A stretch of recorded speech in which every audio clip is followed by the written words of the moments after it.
If you're in the market for investment-worthy bags, watches, and fine jewelry, Rebag is the answer. Rebag is a luxury resale marketplace where each piece is carefully vetted and verified by experts to ensure quality and authenticity. If you're in the market, use Rebag to buy and sell finds from the world's top brands, including Hermes, Chanel, and Cartier. Head to Rebag.com to get 10% off your first purchase with code REBAG10. Shop today at Rebag.com. That's REBAG.com and use promo code REBAG10 for 10% off your first purchase.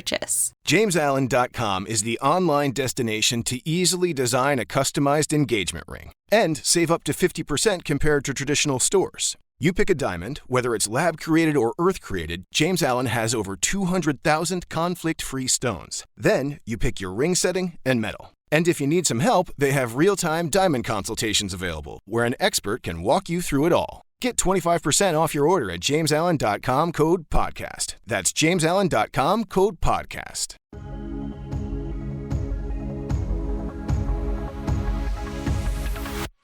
Hello everyone, and welcome into the Friday walkthrough. I'm Cole Carmody alongside Monty Spiller. K-State drops a tough game to Texas, 34-27.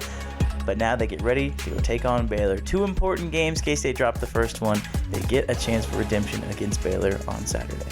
Yeah, I hate that we lost, but the good news is we're still alive. A lot of times when you lose to a Texas, especially at home, it was a big game. A lot was on the line, but the season's not over, and we still have an opportunity to get a win this coming Saturday and get back into the Big 12 championship talk. Like one game at a time, 1-0, like Coach Kleiman likes to say, but we'll see how it goes. It'll be a fun time. We're going to talk about the game against Texas. We'll also preview the game against Baylor. But before we go any further, we want to let you know we're sponsored by our good friends at the Part-Time Beverage Company. The first half is sponsored by the Club Special. The second half is sponsored by the Cape Cod. Make sure you're hitting subscribe on the YouTube channel. Go PowerCat YouTube posts a lot of great K-State content. We're still always looking for new people. Make sure you hit subscribe, and make sure you subscribe to GoPowerCat.com. So as we break down this Texas game, there's a whole lot of different places to start. But I think the best way to go about this is to start talking about the very beginning of the game, the first half. K-State goes into the locker room down 31-10, but there was a lot that went into that. What were your just overall initial impressions of the first half on Saturday? There were no surprises, really. We talked about it. I knew Texas O-line and B. John Robinson was going to be a problem. We talked about it. We knew he would get 100 yards. And I hope he wouldn't get more than 150. But, the guy's a grown man. And like I said, he's going to be a first-round draft pick if he decides to come out this year. And somebody's going to get a special player. So Texas O-line in the running game was very impressive, to be expected. The quarterback did a lot better job of getting the ball out fast. He did a good job of getting the ball out, putting the receivers in position to make plays. But probably the most damaging, in my opinion, play was the second or third play of the game when Brents was called for targeting. He's a leader on the defense, he's a leader on the team, and he can lock down any receiver one-on-one, and that put a big challenge ahead of us in the game. I think that play was important because maybe not for the outcome of the game, but for the overall atmosphere of the game, if that makes sense. Jacob Parrish came in and did a really good job. No, he did. And I just wonder how much they had to change the game plan with Brents out, because we talked to some of the guys, and they said the biggest thing really was just communication, because Julius is a communicator. He's a leader on that defense. Mm-hmm. He helps get the signals in. He helps get the play calls in. With Jacob out there, he's just trying to fill a role. Yeah. So maybe they had to change some things defensively. When you don't – he's more the nickel guy, and so when he practices that nickel role, it's a completely different role than having to go out on the edge and cover and be basically the number one cornerback. Yeah. So that play was important for a lot of different reasons. I want to ask you about the targeting call, not necessarily the call, but the rule in general, because that's been a hot topic around K-State football this week. Is obviously because of that play, but should it have been targeting? Should it not have been targeting? I'm of the opinion it was the right call by the rule that was targeting. Exactly. But there's a lot of things that this offseason the NCAA needs to do to try and fix that rule. I'm with you 100%. By the rule, it was targeting. Then you got to make that call, but I'm not a fan of automatically disqualifying an individual for the rest of the game or for the half, and then the beginning of the next game, the first half. Mm-hmm. The game is too fast and physical for guys to be able to control their body. He was making a play on the ball, and it puts a defensive guy in a position. What do you want him to do? Allow the receiver to catch the ball, then attempt to make a tackle, or do what he's coached? You make a break on the ball, you run through a guy. Keep it. And I get it. It was targeting by the rule. But he was in a position to make the play, and he led with his shoulder. But because your body reacts and recoils, it's going to have some helmet-to-helmet contact. Now, my thing is, if it happens twice in the game, sure, disqualify a guy for the rest of the game, but he shouldn't be disqualified for the next game because it's a new game. I don't agree with that, and give him the first one, give him a 15-yard penalty, but allow him to stay in the game. But like you said, the NCAA needs to reevaluate that rule and look at it because so many games have been dictated and changed because of that rule. I'm all for safety, but there has to be some human element to it. And you think about last year, go back to last year, Daniel Green, the same situation. He was in the beginning part of the year. It's an interesting rule, and it's definitely something that the league needs to look at. But that play in particular, again, I think it completely affected the game. But the bottom line is Bijan Robinson was an absolute stud in the first half. I had never seen him play in person, much like a lot of fans at the game. He didn't, if you weren't at the game in 2020, obviously the COVID restrictions, not a lot of people were, you wouldn't have got a chance to see him. He didn't play last year in Austin. He looked incredible. The way he was able to cut on a dime and get horizontal and then get vertical, it was impressive. It's something I haven't seen. I mean, as great as Deuce Vaughn is elusive, right? He is good because he is able to make people miss. Once he gets in space, he's gone. Bijan Robinson is just different. Yes. I mean, it's hard to compare the two running backs because they're completely different players. And I wouldn't necessarily say that Bijan is that much better than Deuce, but Bijan is just different, and he completely torched K-State's defense. I honestly, we knew it would come down to tackling. This game, to me, is on the defense, especially the defensive backs, not being able to come down and tackle until the second half when they had finally had a chance to adjust to it. Yeah, and going back to Bijan, I was there 2 years ago to watch him play, and that was my first time being exposed to him in person. And I remember talking to my buddy I was with. I said, that's a grown man. And I don't think people realize how physical he is. In pads, everybody looks big, but up close, he is a physical specimen. The guy's put together. He's solid. And a lot of times, guys just bounce off of him. In the first half, it wasn't that K-State wasn't in position to make the play, but they were just bouncing off of him. And he's done it all year. Any team that he played against, he gives them problems. And I knew that he would get K-State problems because we're a physical team. We fly around, we make tackles, but he's just different. And he's kind of every team has a guy that's their kryptonite. He's our kryptonite. And Daniel Green played in this game, which I think was a good thing for K-State. He obviously was not 100%. You could tell he was not moving around, and maybe it's because he hadn't gone full speed at practice, just trying to get back into the flow of things. You would think for Baylor, having gotten back to speed a little bit, he should be a little bit better, see a few more snaps. He was not 100%. But really, again, in this 3-3-5, it's massive for defensive backs to come down and make tackles. And how many times did we see a safety who was in position to make a tackle, either A, he just whiffed, or just Bijan Robinson made him miss, or he just bounced right off of him. That's not something we're accustomed to seeing with this K-State defense. When we talk about Baylor, we'll talk a little bit more about their rushing attack. I don't think that'll happen again because in the second half on defense, K-State held Texas to 3 points, gave them a chance to win. Looking at the offensive side of the ball, to me, the big storyline is really in the first half, K-State was matching Texas for the first basically quarter. And then they started to slow down. Adrian Martinez throws the pick. They go into the locker room down 3 scores. What were your overall impressions of the offense in the first half? I was kind of confused. Like you said, the first couple of series we had the ball. We moved it at will. We were mixing it up. Deuce was in the pass game. Deuce was in the run game. Adrian looked comfortable. They had time. There was a pocket. The O-line did a good job, and all of a sudden they hit a wall, and we became stagnant. I don't know if it was play calling. I don't know if guys were injured. I'm not sure what happened, but we couldn't match Texas energy, and all of a sudden we're down 31-10 a half. And it's kind of like, man, I never gave up because I knew we had the capability to come back and do some good things. But against a good Texas team, at home, regardless, or on the road, that's a significant amount to come back from. I think part of it was there was everybody in the stands. If you'd watched Texas, if you'd watched K-State, you knew this K-State team was not going to give up. Yeah. But you also knew Texas was going to Texas. They were going to let K-State back in that game, and they did. They really did. Excuse me, K-State took full advantage of that. They just couldn't get it done in the end. To me, I want to go back to the last series for K-State on offense in the first half. Adrian Martinez throws an interception, his first one of the year. Simple read. The Texas linebacker read his eyes. He took a deeper drop than Adrian thought he would. Tried to throw it to Malik. Texas linebacker jumps in front of it, picks it off. They end up getting a touchdown. That was a huge play. It was. And when he threw it, and it's easy for me as a fan from the stands to see the backer dropping deeper than he normally would. And why would you throw that? But then, when you got guys flying in front of you and they've been bringing pressure all game, and they probably were dropping more shallow prior to that, but you have to understand, late in the quarter, a longer distance, the backers are thinking they're not going to run, probably a pass, they may get a deeper drop. And the guy was athletic. He did a great job of dropping, getting underneath the pass, get an interception, and set them up for a touchdown. But, it's one of those things where 9 times out of 10, Adrian doesn't make that mistake. But you got to remember, he had been out for a game and a half. Right. And he was just kind of getting back to the speed of the game, knowing what's going on. No matter how much of a veteran player you are, you're still human, and you have to shake it off. Second half, it looked a lot better. But first half, there were some times where you could tell he was a little rusty. Almost a month when you factor in the bye week. He hadn't played in game action. To me, and I've said this throughout the week, but I firmly believe that Adrian Martinez played a great game. Yeah. He had one bad pass. Yeah, I agree.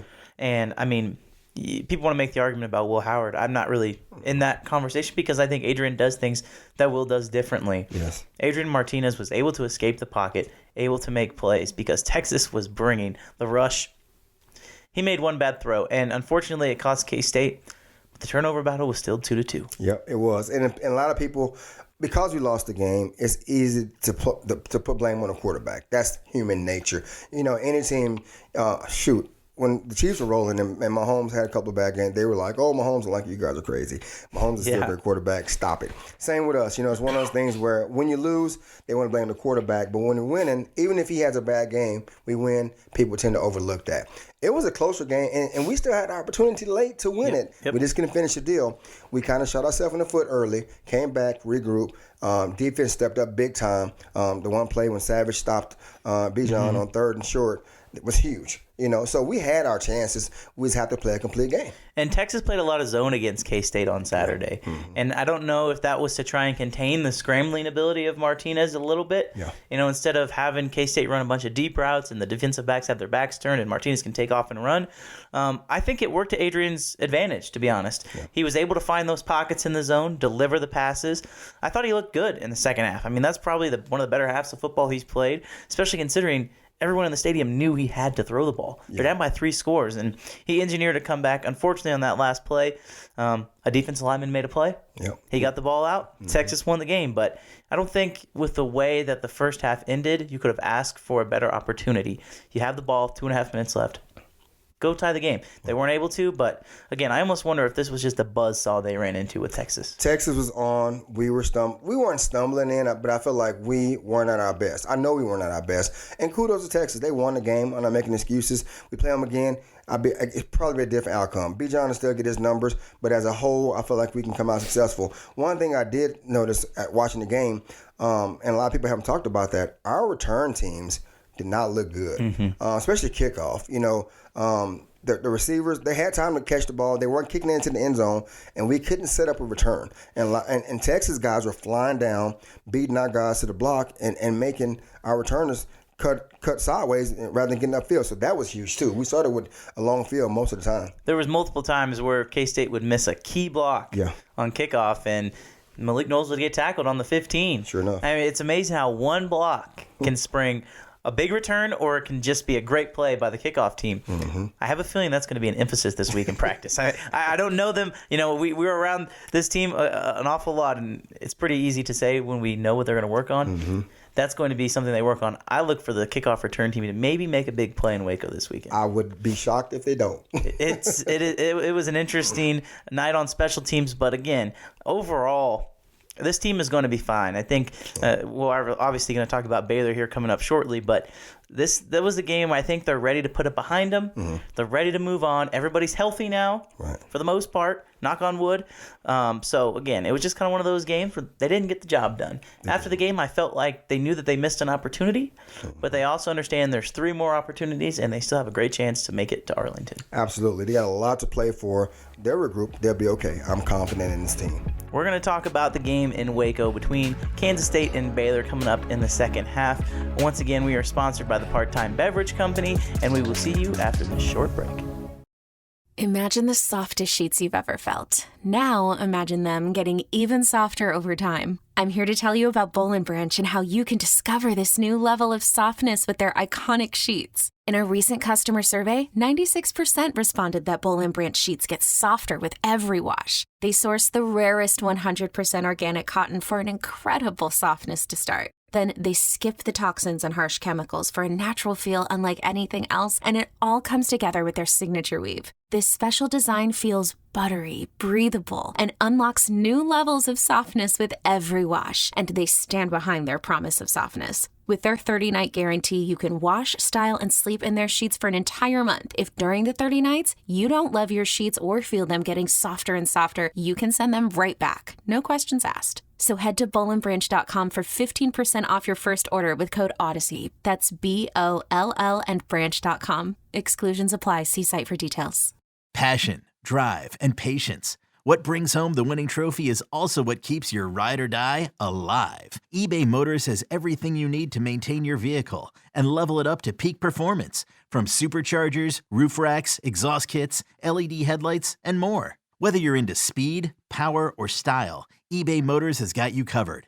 With over 122 million parts for your number one ride or die, you'll always find exactly what you're looking for. And with eBay Guaranteed Fit, your part is guaranteed to fit your ride every time or your money back. Because with eBay Motors, you're burning rubber, not cash. With all the parts you need at the prices you want, it's easy to turn your car into the MVP and bring home that win. Keep your ride or die alive at ebaymotors.com. Eligible items only. Exclusions apply. Hey everyone, and welcome back in here to the Friday Walkthrough. I'm Cole Carmody, that's Monty Spiller. We're getting set to break down K-State versus Baylor down in Waco on Saturday, but we want to let you know we are sponsored by the Part-Time Beverage Company. This half in particular is sponsored by the Cape Cod. So let's talk about this game, because Baylor is coming off of 3 straight wins. They were 3-3. Everybody wrote them off. They fought their way back into the Big 12 title conversation. Now they're 6-3. They're right on the outside of the college football playoff rankings. With a win, they would probably vault into that discussion. But nonetheless, they are 6-3. Coming back home, it's going to be a blackout in Waco. I saw that. It just feels like every time K-State goes on the road, not only do they play at night, it's got to be something. In Iowa State, it was the blackout. In TCU, it's the blackout. Now in Baylor, it's the blackout. I don't know. Maybe it's just something about the Cats coming to town. I don't know, but I will tell you, and we were talking about it earlier, people forget Baylor won the Big 12 last year. And they started kind of slow, and they picked it up winning the last 3. And they're a well-coached team. Honestly, I'm surprised that the coach is still there. I'm shocked that some big program haven't came and swooned them away with some more money. But he does a phenomenal job. They have great athletes down there in Waco, and they continue to compete. Their fan base is rowdy, and like you said, the blackout is going to probably put them even in a more rowdier environment. But our Cats have went on the road before and shut up crowds, and I'm hoping the same happens this Saturday. The road warrior mentality seems to be real with this group. Yeah. We talked to them on Tuesday, and they said, we like it when everybody's against us. We like it when our back's against the wall, and we're excited to go down there. After being at home for 2 games, it almost feels like a good thing they get to go on the road. Because when you go on the road, you kind of just got to bond together. This group is so together. This might be the best thing for them going into that raucous environment down in Waco. It's a big game. It's a night game. I'm looking for this team to bounce back in a very strong fashion. It's going to be a close game. Make no mistake, but this is an old-fashioned football game. Yeah. As we talk about this Baylor team, it's truly remarkable how many running backs they have, first of all. Let's just go through and break this down. So, the leading rusher against Oklahoma, Craig Squirrel Williams. His nickname is Squirrel. Squirrel. If you watch him on the broadcast, they'll just refer to him as Squirrel. I had to double check. It's like, his name is Craig, and his nickname is Squirrel. So that's awesome. Squirrel Williams led them in rushing, but on the season, Richard Reese has led them in rushing, a freshman. What's even more remarkable is neither one of those guys are listed as the starter on the Baylor depth chart. That belongs to Tway Williams, I believe, is what I wrote down. I can't even read my own handwriting. There you go. But nonetheless, they have a group of about 4 or 5 running backs that they'll use.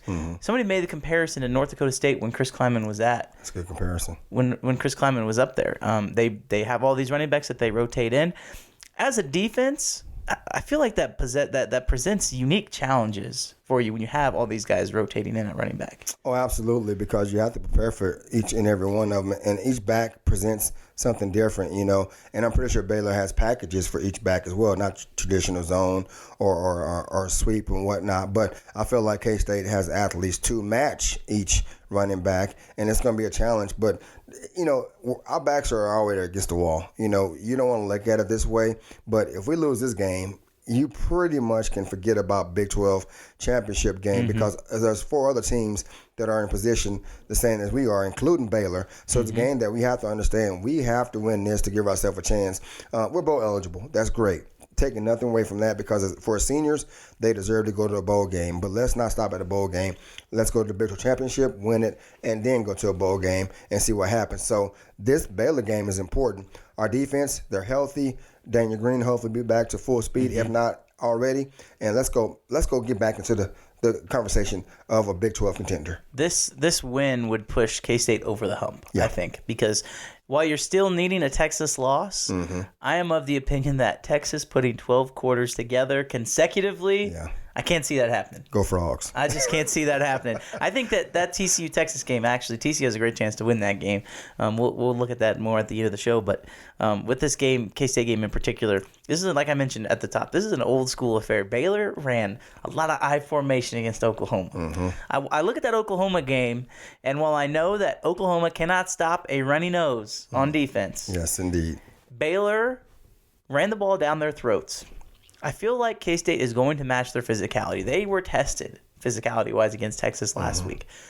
Maybe that gives them an advantage, having understood, hey, they had been the more physical team in every single game they played.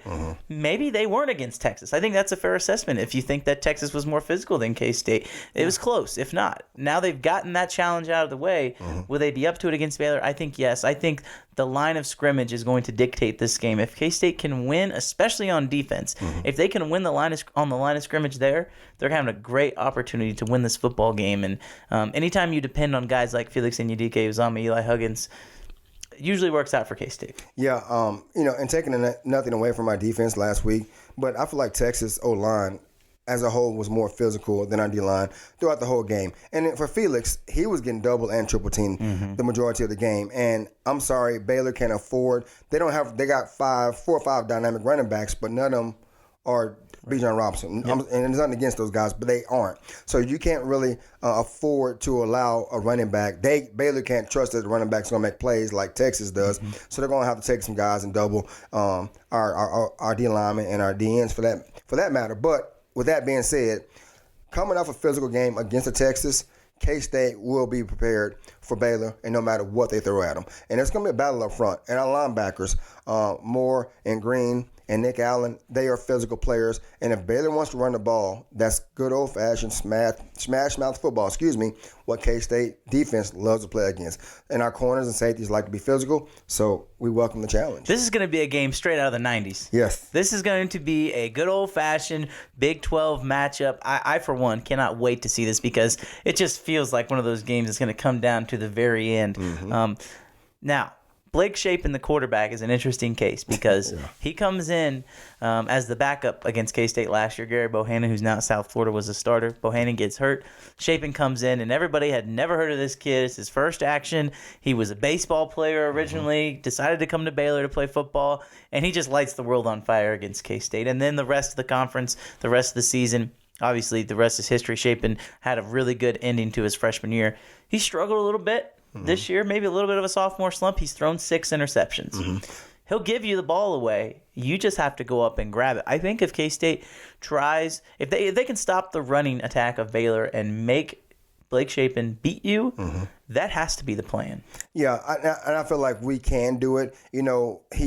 He scares me a little bit with his legs. Not a whole lot, but enough to keep plays alive. And we have to be very disciplined with our coverage. And, when he scramble rules have to come into play where our DBs lock onto the receivers and not give them a free throw.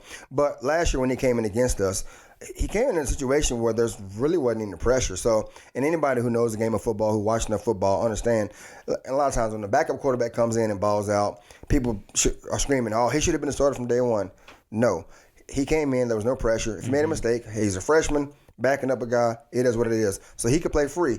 Now the pressure's on him, like you said, it could be a sophomore slump. He's made more mistakes. He throws interceptions. So there's opportunity for K-State to take advantage of that, and I'm anxious to see how they respond. And some receivers to keep your eye out on for Baylor. Gavin Holmes is the leading receiver. And last week against Oklahoma, they ran some reverses, jet sweeps with neighbors. He had a big game. He scored at least one touchdown off the top of my head that I can remember. So they have some dynamic playmakers on offense, but they also hang their hat, I think, more so on the defensive side. And so as we talk about this K-State offense and the Baylor defense, to me, it's all about what K-State does. Because K-State is talented enough on offense to move the ball on anybody. We've seen that. They put up a ton of points in the second half against Texas, and they've put up a lot of points against every single team they've played. They've really been in the game because of the defense, but they have scored with their opponents, which is something, besides the Tulane game, that is something that is going to keep them in the game as well. I think that this offense is going to be able to do things. Baylor is a physical defense. Dave Aranda, who has not lost to Chris Kleiman yet, is a defensive-minded coach. But this Baylor team has not seen Colin Klein as offensive coordinator. I'm fascinated to see what he draws up with Adrian Martinez back to being more healthy now. Cade Warner and Malik Knowles are a little banged up. There's no doubt about that. Kleiman said he anticipates them both being able to play, which is good. But I really feel like there's going to be some things that we haven't seen in a while. Baylor ran the jet sweep a lot against Oklahoma. We have not seen Malik Knowles run a jet sweep since the very first play of the game. No. I'm not saying that's going to happen, but they have got to try and find ways to get the ball on the edge, because I feel like the speed of Baylor is not the speed of Texas, not the speed of Oklahoma State. K-State is in a very good position to where if they can use the running game to open up some of these bigger plays, they might be able to make some shot plays. Yeah, and K-State we need to start fast. We need to score early and often. And Baylor's one of those teams, in my opinion, where if you get up on them 17 points, 21 points, they struggle to battle back and compete with you. And you talked about, what offensive-wise we can do. People forget, and we don't, but last week, Stennett had a great game. And he wasn't talked about a whole lot. I wouldn't be surprised to see him even more involved with the game planning this week going into Baylor. Like you said, smash mouth football, physical. He is what you call physical, and he does a good job of it as well. But I'm curious to see what Coach Klein does come up with. But Baylor is one of those schools and one of those teams where they start early, they're going to fight you. They're going to be hyped up. They're hopping around on the sideline. They're talking to you. And if you allow them to get into your head, it can be a long day. But if you get up on them early and shut them up, you can control the game. And I'm hoping that's what the Cats can do come Saturday. And I feel like there's always, when you're playing a night game on the road, weathering the storm. Yeah. They're going to have a punch. Yeah. At some point, it's going to be there. K-State will face some adversity. But it's how do you weather the storm? How do you get back up off the mat or avoid that big punch? Yeah. There's going to be there will be big plays that K-State will give up or that Baylor will have. They picked off Dylan Gabriel 3 times in the first half on Saturday. This defense is lengthy. They're long. They're athletic. But how does K-State, again, avoid giving up those massive plays? We've only seen Adrian Martinez throw 1 interception. He's lost some fumbles. Fumbles are a part of the game. But how do you limit those interceptions? How do you limit those game-changing, momentum-changing plays? If K-State can just find a way to be steady, to move the ball down the field, again, I think that they need to get the ball on the outside, but the way that they've ran the ball inside of the tackles, when they win, it's because they are able to establish the inside running game. Yeah. If you can establish the inside running game, that opens everything else up. Yeah, and the difference between us and Oklahoma, you talked about them picking them off 3 times last week. Oklahoma's built to pass. They're built to throw the ball around. We are built to run first. We have a good passing game, but our meat and potatoes are the run game with Martinez and with Giddens and with Deuce. That's what we do in our O-line. They take pride in it. Baylor's built for speed. They're built to stop guys because the Big 12, think about it, we are a passing conference. Their secondary and linebackers, they aren't the biggest guys, but they move well in space. They're built to stop the pass. K-State wants to run the ball, which I think puts us in an advantage. So we will get the run game going, force Baylor to do some things that they're not normally used to doing as far as scheme-wise, and then we can get the ball throwing over the top once they put more guys in the box. I look for some quarterback run, quarterback run this week. There was questions about if Adrian would play on Saturday against Texas. There's no questions now. He's back to being as healthy as probably he has been since that Iowa State game. He's had a lot of time to rest. He could have played against Oklahoma State. Decided not to. They decided to go with Will Howard. He's back to getting more healthy. Look for some design quarterback runs, some RPOs. We didn't really see that. I almost wonder if it's because they were trying to protect him a little bit. This week, you got to go. this is a must-win game if you're K-State. We talk about that. A must-win. This is a must-win game. Yeah. They're going to need some help to get into the Big 12 championship. Like I mentioned, before we get to our predictions to end the show, I do want to touch on this. TCU and Texas play. That's a huge game. Mm-hmm. Texas is a touchdown favorite. Yeah. Again, Texas can beat anybody. They've shown that they can play with anybody.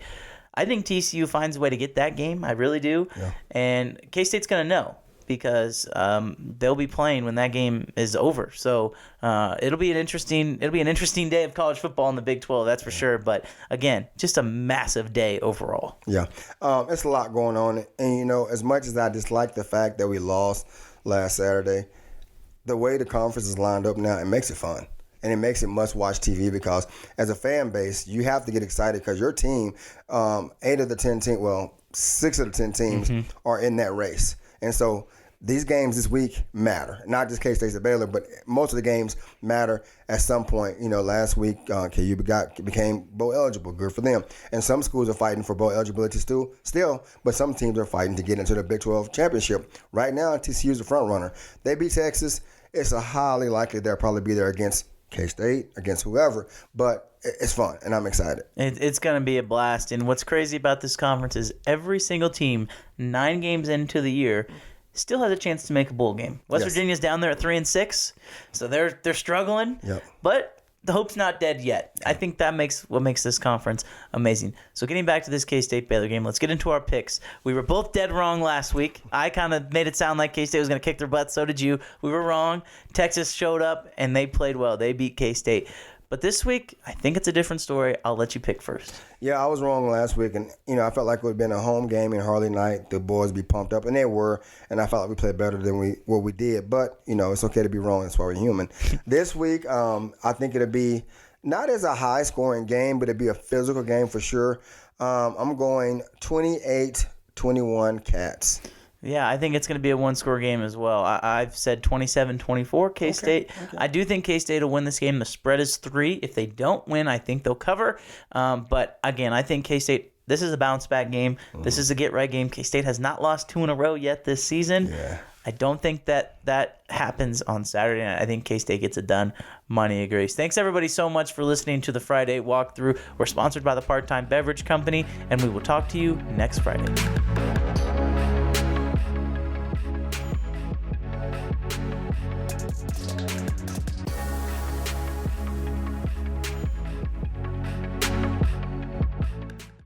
With Blue Link Plus, you can access your Hyundai Tucson Limited remotely. Doors unlocked, temperature set, lost car found.